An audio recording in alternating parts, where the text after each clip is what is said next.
History as it happens, February 16th, 2021. Free speech. For whom? Well, I'm personally very skeptical about any form of regulation of any kind of speech. In America, we cherish our tradition of free expression, freedom from government censorship. But at a time when big tech platforms hold enormous influence with political correctness and cancel culture run amok, free speech champions like Noam Chomsky sound like they belong on another planet. As we report history as it happens, a podcast from the Washington Times. I'm Martin DeCaro. If you're in favor of freedom of speech, that means you're in favor of freedom of speech precisely for views you despise. Otherwise, you're not in favor of freedom of speech. Hey everyone, the famous words of Noam Chomsky. You're either for free speech or you're not. I tend to agree, and I wish it were that simple. But I think we all can agree that it isn't, and it probably never has been.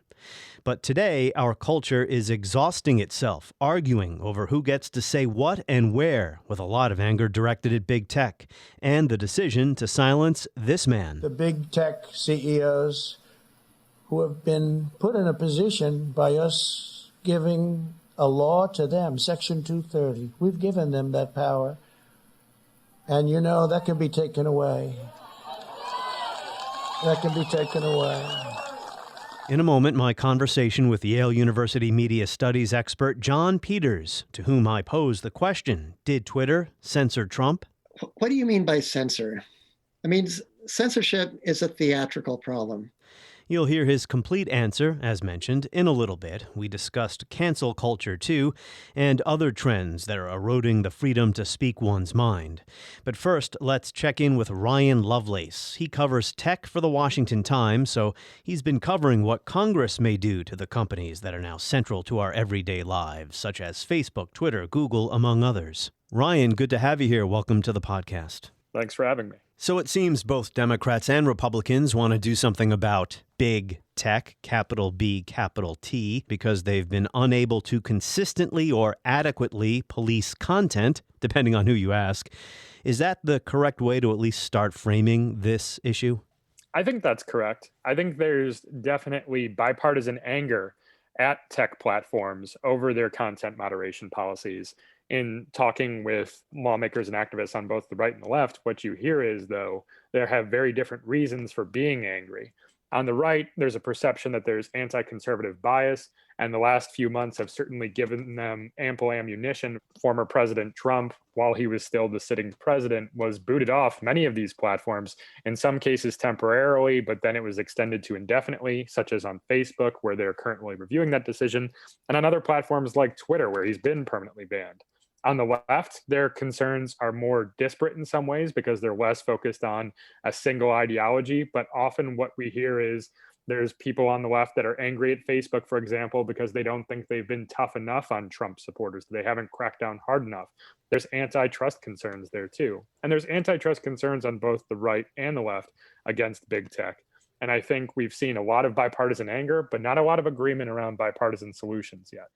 And getting into the issue or the possibility of Congress forcing private companies to police political speech raises First Amendment issues, does it not? Are you hearing anything about that on the Hill? It does raise a number of First Amendment issues, free expression and free speech issues, and we've heard a lot of it on the Hill. You know, even the last few years, there's been a steady progression of congressional hearings where the heads and executives of these major tech platforms, Facebook, Twitter, Amazon, Apple, Alphabet, which is over Google, come in and have to defend their practices, their policies, their procedures. And this really reached a high point right before the November 2020 election, when we saw some of these platforms' heads come in and try to explain what had gone on with different stories that were negative for now President Biden, then candidate Biden. And I think one of the things we're going to continue to see is lawmakers try to find a way to regulate these companies in a way that satisfies the anger of their particular base without infringing upon free speech. And this is one of those situations where the potential unintended consequences are too numerous to count.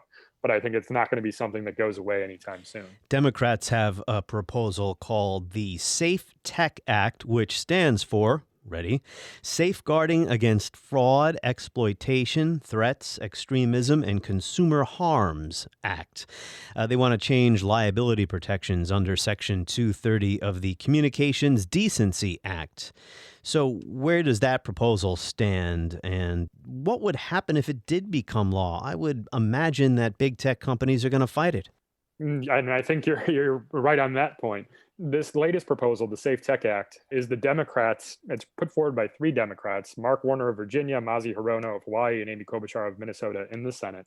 And they're primarily focused on online discrimination, online harassment, and cyber stalking issues.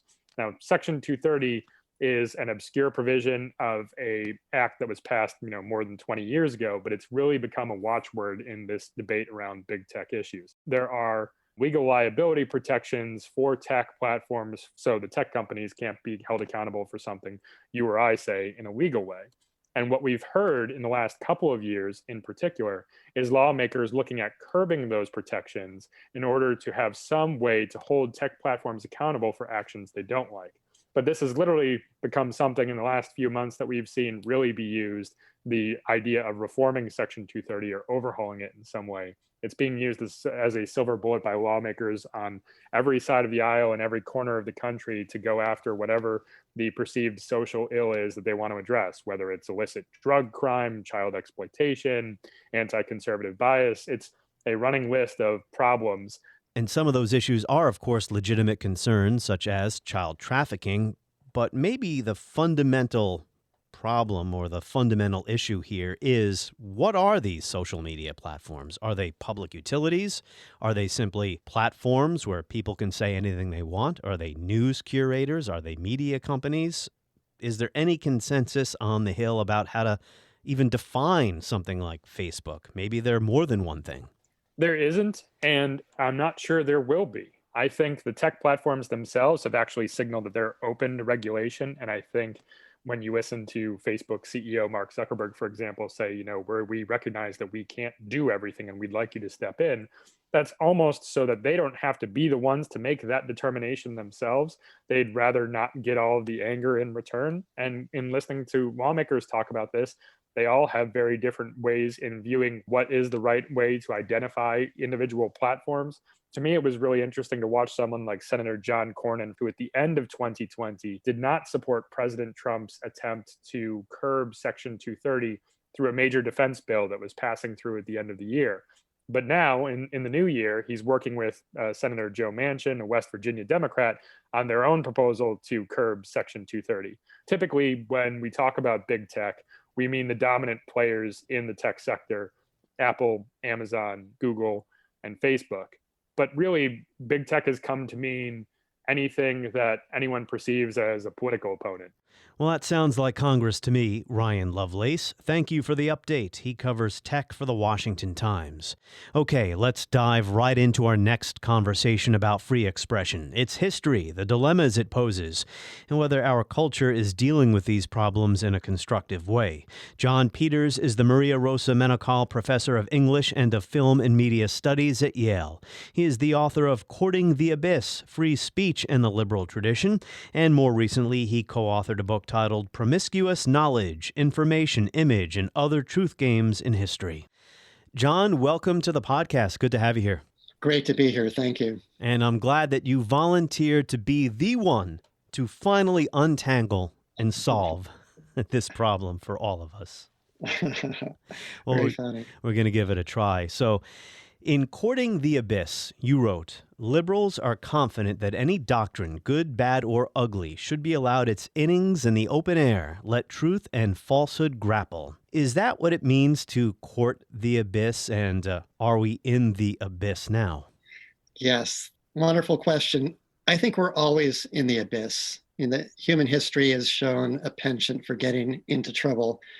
And even though every age likes to congratulate itself on the uniqueness of its own problems, I think we've always been in the abyss, first of all. Second of all, thank you for that quote, which embeds a quote from John Milton from Areopagitica, his great defense of unlicensed printing, which is often seen as one of the great forerunners of free speech theory. Let truth and falsehood grapple. Who's ever known one to be put to the worst in a free and open encounter? This is Milton in 1644 being incredibly idealistic because, in fact, let truth and falsehood grapple. There are lots of examples where truth is lost, has gotten its butt kicked in the public realm because there have been armies, propaganda, loudspeakers, cultural prejudices, all kinds of other things on the side of falsehood, which have allowed it to triumph. This is a point that John Stuart Mill made, another kind of paragon in the annals of free speech theory, 2 centuries after Milton, saying, yes, no, you're too optimistic, Milton. It often has lost. To your question, if I were to rewrite this book, I don't think I would use the word liberals. Liberals is such a confusing term. It's confusing in the American context. It's confusing in the international context. So what I wish I had said was free speech absolutists, people who think that free speech should be valued above all, come hell or high water. And I think the biggest mistake I made in the book was really picking on liberals, which sounds like I'm talking about left of center, when right at the time that I'm writing this book, the real defenders of free speech are turning rightward. If you look around today, it's often more the right side of the aisle, which gets huffy, indignant, eloquent. I mean, there are lots of different tones. I mean, I don't mean to just mean it in a pejorative way, but who are the most ardent defenders of free speech? I mean, I missed Justice Scalia, for example, who says, we can't restrict cross burning on someone's lawn in the famous St. Paul case. I mean, obviously, burning a cross on someone's lawn is hateful.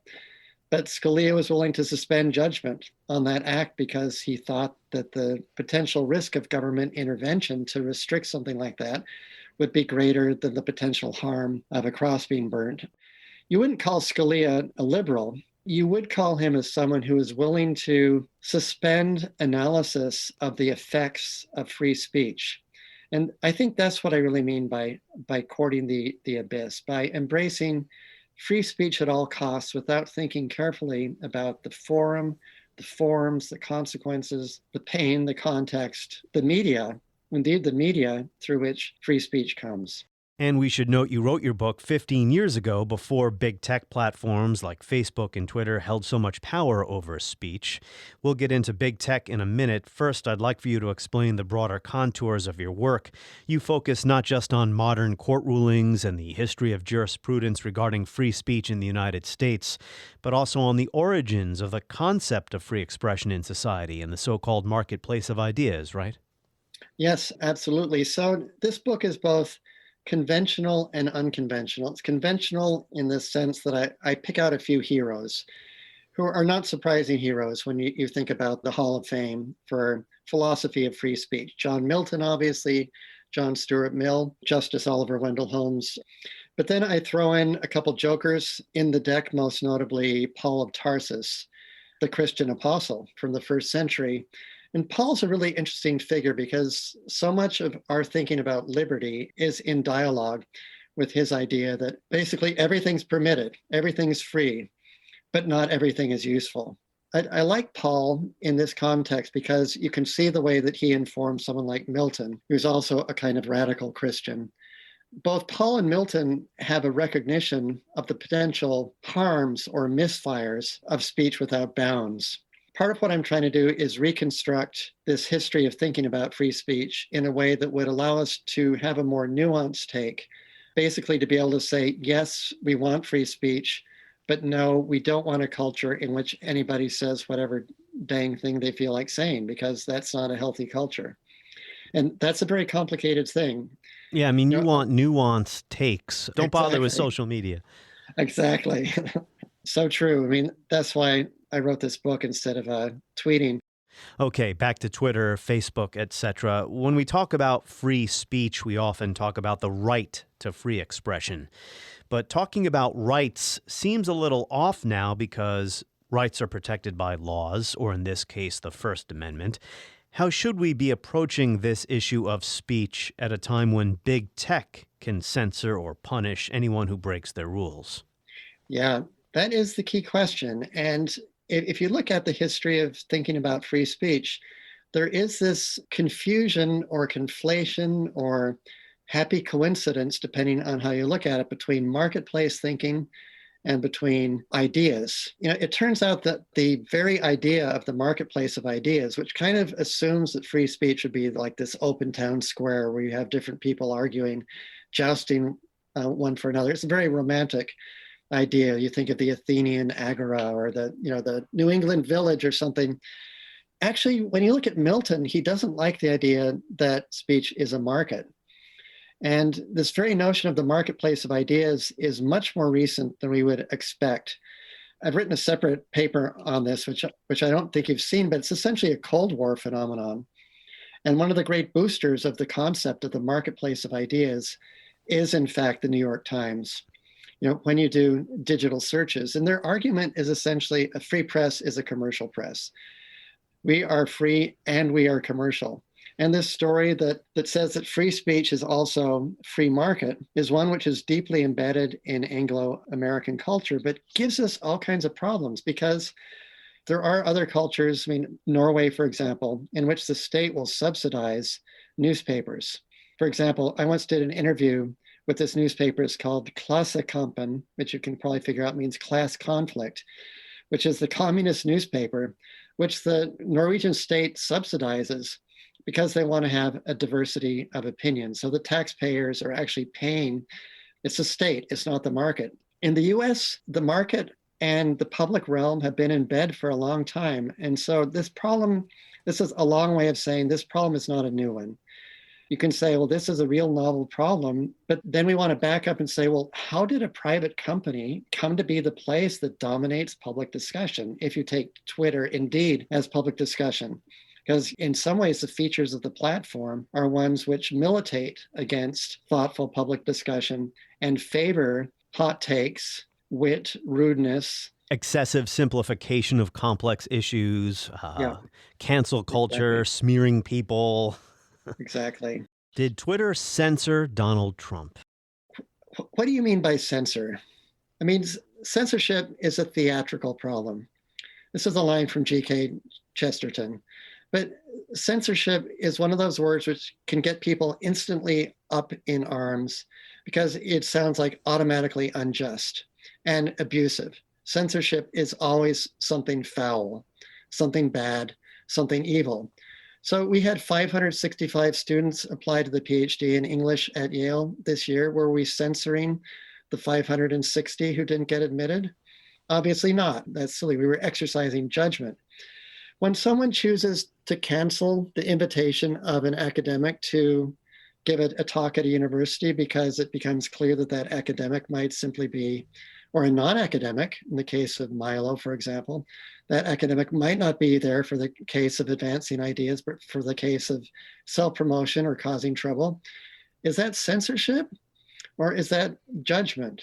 When Dorsey deplatformed Trump. And you're referring to Jack Dorsey, the head of Twitter. Right, exactly. Yeah. He thought that the harm of letting Trump maintain his platform, which Trump was a genius at. Just what a Twitter master. We have to agree that Trump just has astonishing kinds of rabble-rousing skills and sensitivity to how media operate. I didn't personally like how he did it, but I had to try to figure out how the heck he did that. Censorship is prior restraint. Technically, in the US tradition, it's about government restraint. That's what the First Amendment is about. Congress shall make no law. Didn't say Twitter shall make no law. And this is the Faustian bargain that we've signed of outsourcing our public realm to private corporations. Well, I agree Twitter has the right, some would say responsibility, to set standards for speech on its platform, and it decided it wouldn't allow disinformation about the election any longer, after allowing it for months. The issue for many conservatives is, one, they believe Trump didn't deserve to be kicked off, and they correctly point out there's no consistency here. And how could there ever be any consistency? No. Yeah, I agree with that entirely. When you talk about arbitrary power, the ability of a CEO just to decide case by case who's going to be allowed and who isn't. This is totally astonishing. And it is a kind of slippery slope that liberals and conservatives should be very nervous about. Early on, you mentioned the term free speech absolutist. I consider myself a near absolutist. I recognize there are, of course, costs to free speech, but I thought my position placed me on the left in this debate. A disturbing cultural trend I see on the left nowadays is the primacy of free expression is falling. We have safe spaces, cancel culture. And I noticed a change in attitudes after the Charlottesville violence, where, as we know, white supremacists and neo-Nazis held a march and clashed with counter-demonstrators, and an innocent woman was killed. What's your take on this trend that we're seeing on the left?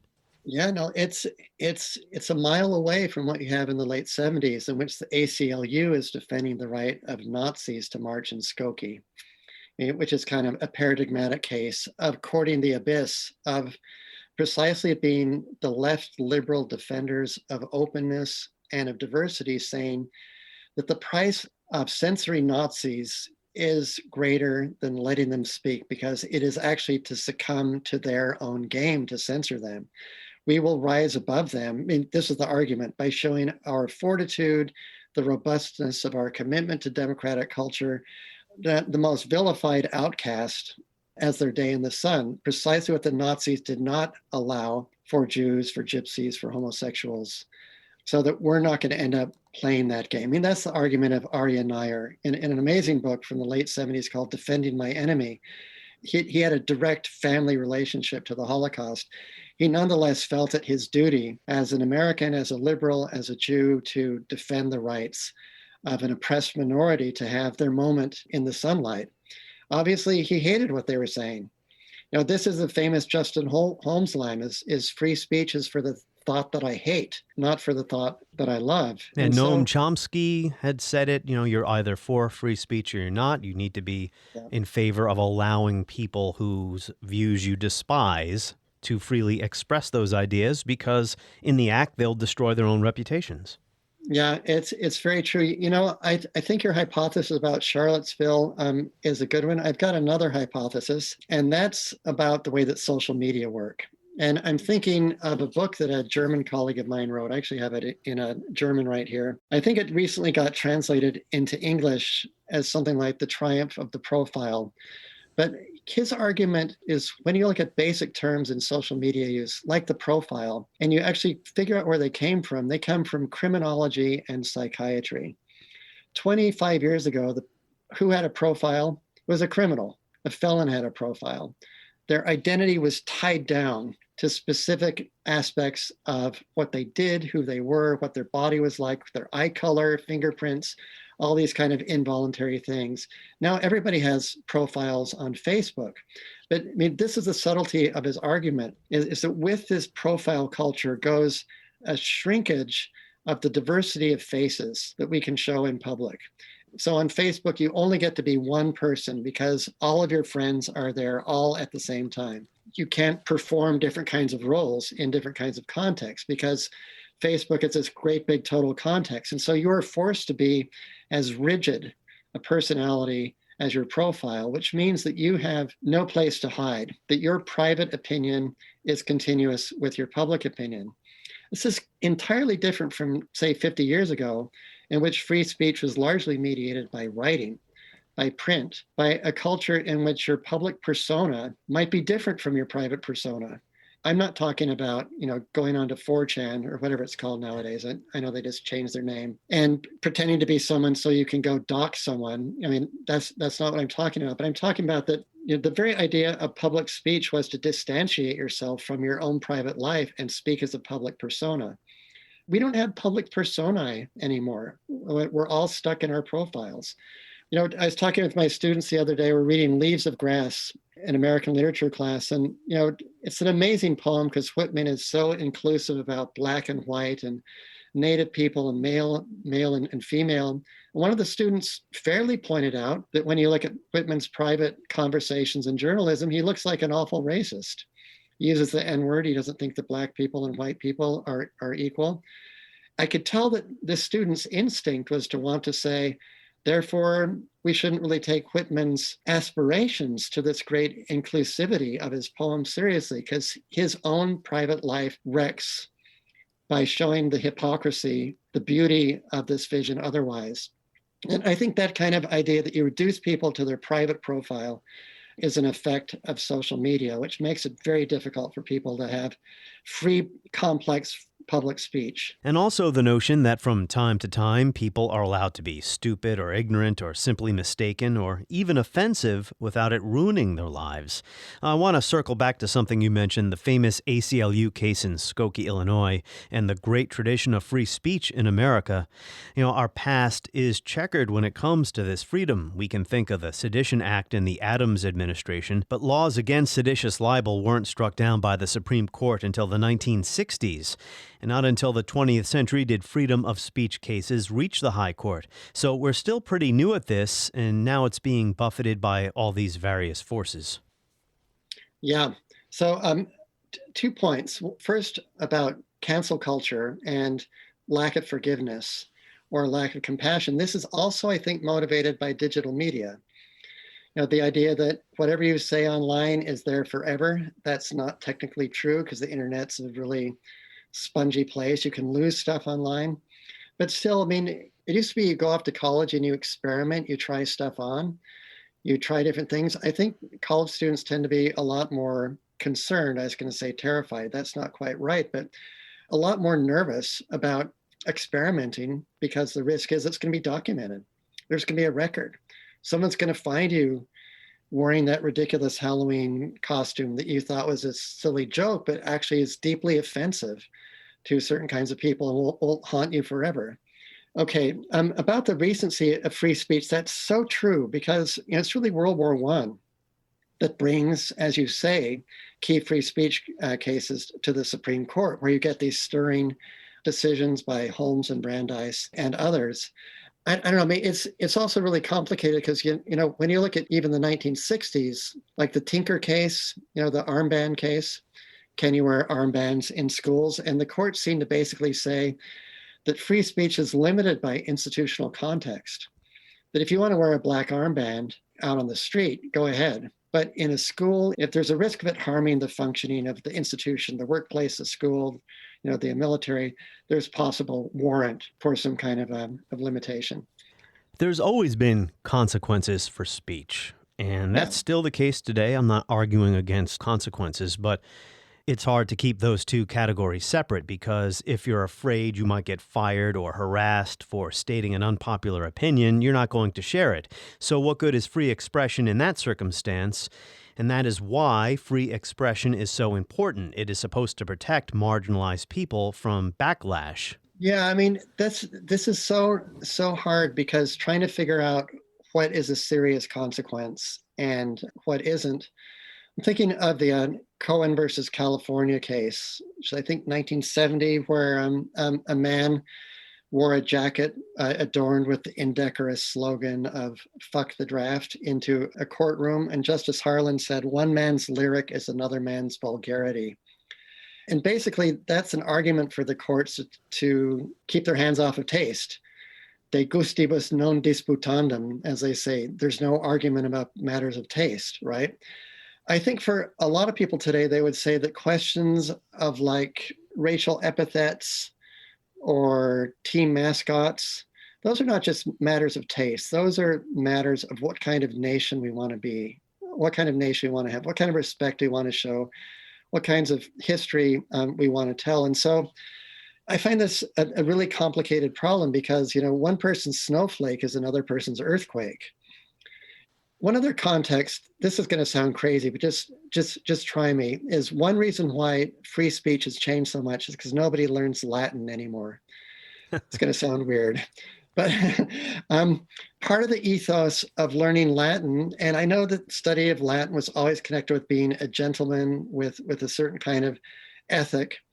I mean, it's precisely an ethic of stoicism, of public service, of being above yourself, of being able to take pain. I mean the point about when you read Adam Smith, this is in chapter 3 of my book, he's not just an economist. He thinks a lot about speech, a lot about rhetoric, a lot about how we talk, how we imagine each other. Our moral sentiments is the term that he uses. Smith thinks it's painful to be in public. It hurts. As soon as you say something in public, you are at risk. And the idea that we can have a pain-free public, he thinks, is simply nuts. We have a very different culture nowadays in which I think there's this idea that people should be able to be free who they are in public and be acknowledged as that without having to pay for it in some ways. Let's try to wrap up with this. Based on how I frame my question, someone might believe I have a rather pessimistic outlook when it comes to the health of free expression, but you can look at it the other way, that because we're having this debate, because there's so much discussion, that we are, in a sense, working it out as a society right now. Mm-hmm. Doesn't mean there aren't excesses and that there aren't problems, but as you know, as a historian on this issue, there always have been. Great point.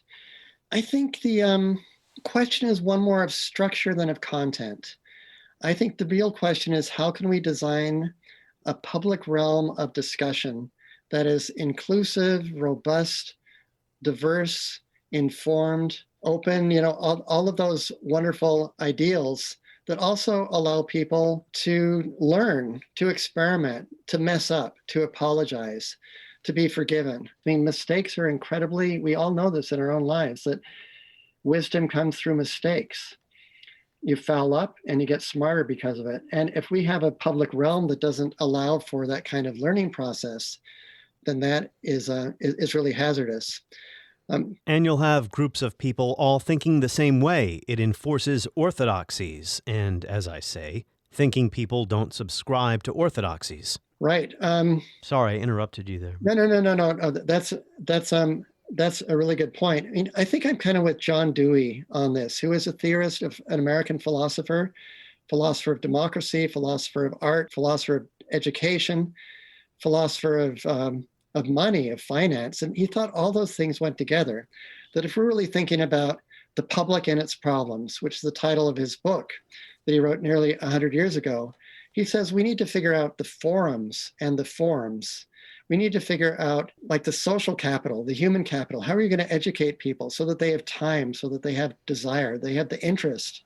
How are you going to design news such that it's exciting and not dull? The other thing that I wanted to say is, I think talking about free speech is kind of always what free speech is about. So it is healthy that we talk about free speech, but there's something very meta as soon as you start talking about free speech, because someone else is going to say, the way you're talking about free speech is impinging on my free speech. And so you start ending up in these weird kind of loops. My favorite example is something like, George Carlin going on the air and doing his comic routine about the 7 dirty words that you can't say on the air.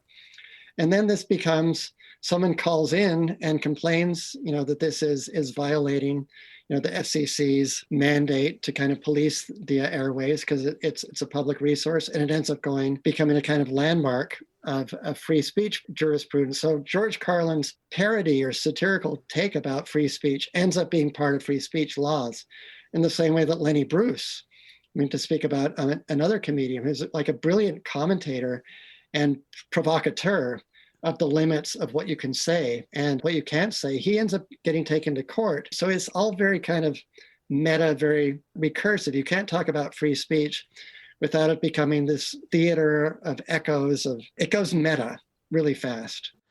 Why don't we wrap up with some Lenny Bruce? You know the meaning of obscenity, don't you?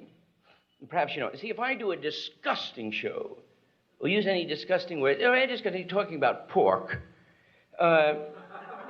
that's my right, you see, as an American citizen, to discuss pork on stage. Although disgust all of you vegetarians and Jews and Muslims, that is my right. And if you communists would like to suppress that right to talk about ham and pork, that's your right. Now, if I do a vulgar show, I sing rock and roll tunes. Dress in the most vulgar form with a big bulbous nose, that is not obscene. Obscenity has one specific meaning: to appeal to the prurient interest, to get you horny. That's what obscenity means, yes. And it was stand-up acts such as that one that got Lenny Bruce tossed in jail. John Peters of Yale, thank you for your insights today.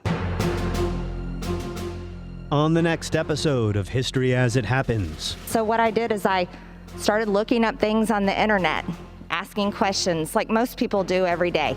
Use Google.